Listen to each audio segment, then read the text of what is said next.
اسی طرح سبع معلقہ، اب بھی ایک کتاب ہے جو ہمارے مدرسوں میں پڑھائی جاتی ہے، اس میں 7 محاضرات ہیں، اور یہ وہ محاضرات ہیں کہ ادیب لوگوں نے لکھ کر کعبے پہ لٹکا دیے تھے کہ لوگ حج میں آتے تھے اور پڑھتے تھے اور اس کا جواب دیتے تھے، مقابلے ہوتے تھے۔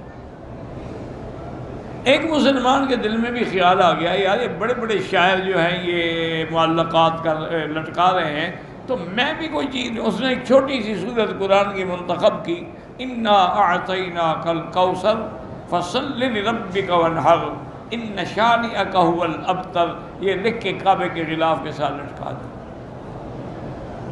اب جتنے شاعر آتے دیکھتے پڑھتے وہ کہتے بھی کچھ سمجھ نہیں آتا کہ اس کا ہم کیا جواب۔ حالانکہ وہ ایسے شاعر تھے کہ ایک تاریخ میں بڑا عجیب واقعہ ہے کہ ایک شاعر تھا قیس، ایک ہے امرؤ القیس، وہ الگ ہے۔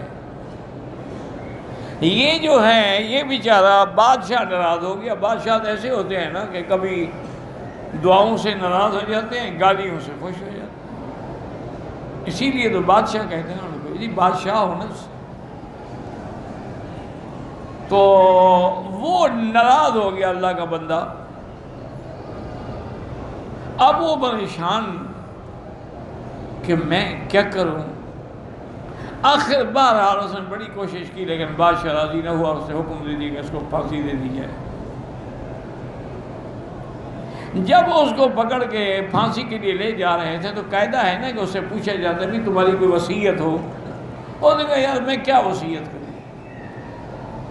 میری 2 لڑکیاں ہیں فلاں دیہات میں رہتی ہیں، اور تو میرا کوئی ہے نہیں، نہ میری کوئی جائیداد ہے، نہ میرا کوئی بینک بیلنس ہے کہ میں وصیت کروں۔ اگر تم لوگوں کا اتفاق سے کبھی ادھر گزر ہو تو میری بیٹیوں کو اتنا کہہ دینا کہ یا ابنتا قیس ان اباکما، اے قیس کی 2 بیٹیاں تحقیق تمہارا باپ۔ اب بظاہر اس میں کیا ہے، بہرحال وہ پھانسی چڑھ گیا، بیچارہ مدت گزر گئی۔ اتفاق سے وہ سپاہی جو تھے نا پھانسی دینے والے، وہ اس گاؤں سے گزرے سفر میں، ان کو خیال آ گیا، انہوں نے کہا یار ہمارے ذمے ایک آدمی کا مرتے وقت کی وصیت ہے، اب ہم اسی گاؤں سے گزر رہے، پتہ کیا انہوں نے پتہ کیا قیس کا، انہوں نے نہیں بتایا لوگوں کو کہ وہ پھانسی چڑھ گیا ہے کیا ہو گیا۔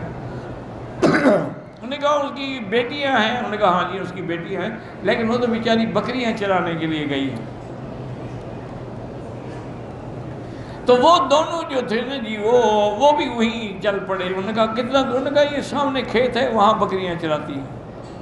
وہاں گئے، انہوں نے آپس میں مشورہ کیا بھی لڑکیاں ہیں بیچاری، ان کو بھی نہیں بتانا کہ تمہارا باپ پھانسی چڑھ گیا ہے، خام خواہ رو رو کے ہلاک ہو جائیں گے، ہمیں ضرورت ہی کیا ہے اس بات بتانے کی۔ انہوں نے جا کے سلام کیا، انہوں نے کہا کہ ہم فلاں شہر سے آئے ہیں اور ہمیں تمہارے والد ملے تھے قیس۔ انہوں نے کہا کوئی پیغام دیا تھا؟ انہوں نے کہا ہاں پیغام دیا تھا، انہوں نے کہا تھا کہ یا ابنتا قیس ان اباکما۔ اتنی دیر میں ایک لڑکی نے اپنے ساتھ جو خنجر تھا نکالا اور اس کی گردن اڑا دی، دوسرا بھاگ گیا۔ اب ان لڑکیوں کو پکڑا گیا، پھر وہ بادشاہ کے سامنے پیش ہوئے، یہ انہوں نے کہا تم نے ہمارے آدمی کو کیوں قتل کر دیا ہے؟ انہوں نے کہا بادشاہ سلامت آپ ناراض نہ ہوں، ہم نے اپنے باپ کا بدلہ لیا۔ انہوں نے کہا کیسے بدلہ لیا؟ انہوں نے کہا ہمارے باپ نے پیغام بھیجا تھا کہ یا ابنتا قیس ان اباکما، اب اس کا دوسرا مصرع آپ شاعروں کو بلائیں کہ وہ بنائیں۔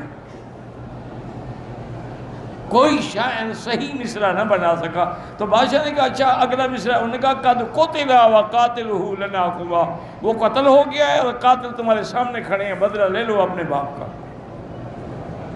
تو ہم نے تو اپنے باپ کا بدلہ لیا۔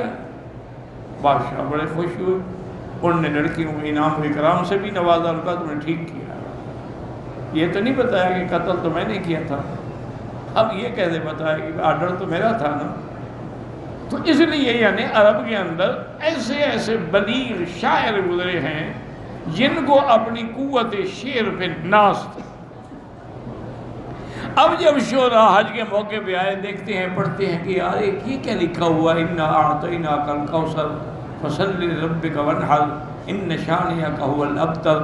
اب کیا ہم اس کے جواب میں کیا لکھیں؟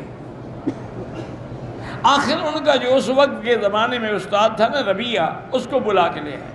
انہوں نے کہا استاد جی آج تو ایک اور کلام لٹکا ہوا ہے جس کا ہمارے پاس کوئی جواب نہیں ہے۔ اس نے آگے پڑھا اور غور کیا، غور کرتا رہا، کہا کہ کاغذ قلم لے آؤ۔ کاغذ قلم لے آیا، اس نے کہا اس کے میں اوپر یہی لکھو اور نیچے لکھو واللہ لیس ھذا من کلام البشر، خدا کی قسم یہ کسی بندے کا کلام نہیں، اور یہ بھی اس کے ساتھ لٹکا دے۔ تو ان کو بھی یہ اعتراف تھا، دیکھیں نا جی انسان تو انسان ہے، جنوں نے قرآن سنا تو ایمان لے آئے۔ انسان تو چلو پھر بھی ایک اشرف المخلوقات ہے، جن تو آگ کی پیداوار ہے، لیکن جب انہوں نے قرآن سنا حضور پاک کی زبان سے فوراً اسلام لے